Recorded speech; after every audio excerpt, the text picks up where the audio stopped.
I'm on government assistance, and I run out of money, and I had to buy Pampers for Jelani. And I had $11.42 in the bank. And I remember wrapping my son in a towel. Now, here's an interesting point, and I learned this from one of the smartest money managers I ever met. He said, when we're young, we associate money with pleasure. We get our first allowance and we go and we spend it on candy. Mentally, it's how to control your emotions or even handle regrets. Relationships, like your family, your friends. The stage is set, and it's time to rock and roll with the heart of a champion. You can't pretend or fake it just to make it. When you speak, speak with power on it. Recognize your purpose in this world. We are all made to do great things. What good is your greatness? If you don't stand on it, this is not the time. To quit, this is not the time to give up. For 2 days. I remember the second day, like you said, I had my hand on Jelani's stomach, and I said, don't worry, baby. Mommy will never be this broke or broken again. And that day, what shifted for me was I was willing, and I don't know if this is going to sound crazy, I was willing to completely die to any form of me that I had been so that I can birth the woman that I was becoming. The reason why a lot of people won't become who they want is because they're too attached to who they've been. And we think that when we have money, we go and we spend it on candy or things that make us feel good. Now, when we become adults, whenever we think of getting a lot of money, our first thought is spending it on something that makes us happy. If you go to a tourist resort where people are on vacation and having a good time, they're just lined street after street after street of knickknacks and gadgets and junk, because people, when they're happy, associate going out and buying stuff. However, what this does is it keeps you broke all your life. So what you do, and this is what he told me, is you rewire yourself. You kind of pull out one wire and replug it in, and you say, instead of saying, I like spending money, you say, I like saving money. And you begin to think of how much you enjoy having money in the bank, how much you enjoy saving, how much you enjoy delayed gratification. And you hear it all the time when people say, I've always been this way. Okay, well, if that's working for you, keep doing that. I knew it wasn't working for me any longer. I had hit my version of rock bottom. So I was willing to let go of everything and everybody. See, another reason why people won't get there is because the doorway is for you to fit through. You're trying to carry everybody else through because you're trying to be Rescue 911.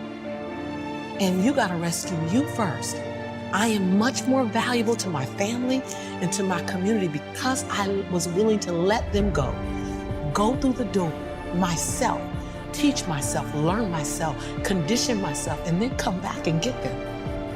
I'm much more valuable to them now. But I had to go through a window time of 10 years of judgment. How much you enjoy the idea of moving toward financial independence. And when you develop the habit of being happy about saving money, you start to find yourself more and more careful with your expenditures. Now, you know the rule for financial independence is to save 10, 15, 20% of your income throughout your life. And as your income grows, keep saving more and more and investing it, putting it away. As Albert Einstein said, compound interest is the most powerful force in the universe. So putting your money away in well-chosen mutual funds, money market funds, index funds, and just letting it grow over time. And don't worry about the stock market going up and down. The average increase in the U.S. stock market for the last 100 years has been 8 to 10% each year, taking good years and bad years into consideration.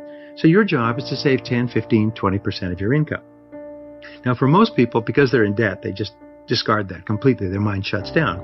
So here's what I say is develop the habit of saving 1% of your income. Feed your ideas, feed your dreams, because they're starving right now. You can't push yourself forward.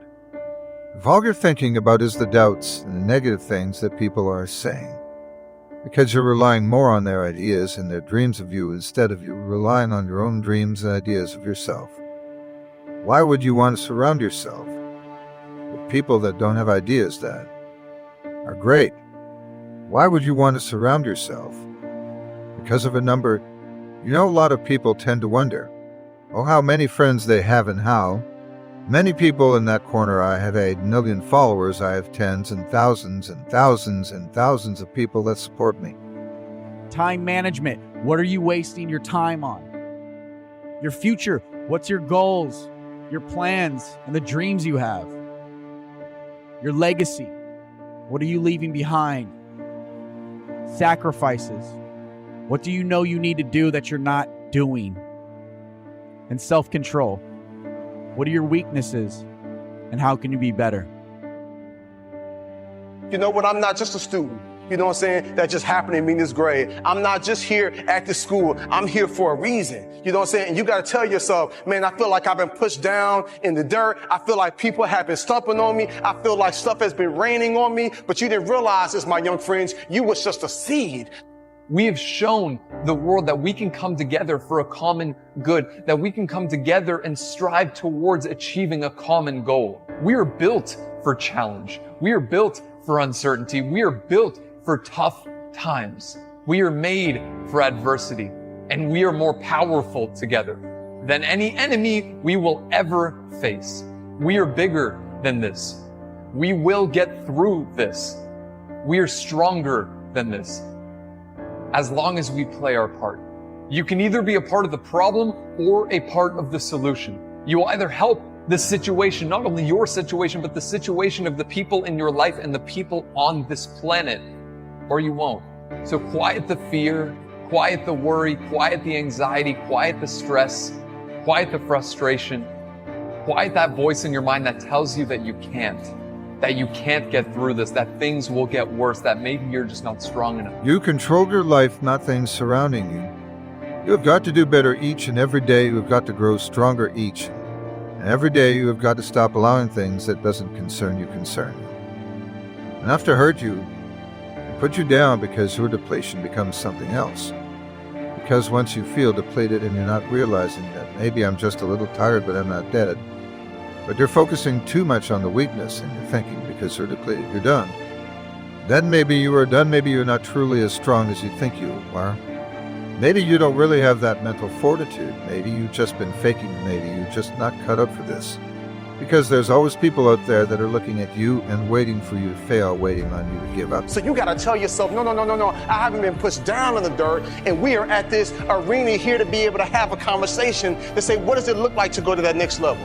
And so I need you all to do the same thing. When you leave here, if you feel like you're in a weird place, if you feel stuck, if you feel like, you know what, I just feel like I need some help, you get the help you need. That's how you show how strong and how bold and how powerful you are.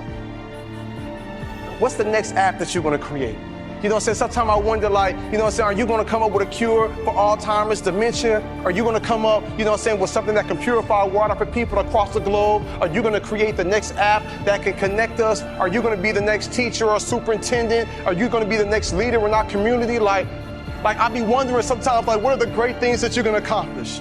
And there are times when I look at what's happening in the world, and I'm a bit discouraged.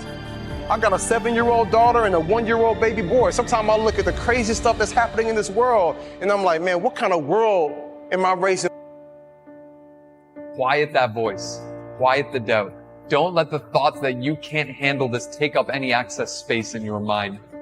Quiet those voices and raise the volume on hope. Raise the volume on courage. Raise the volume on progress.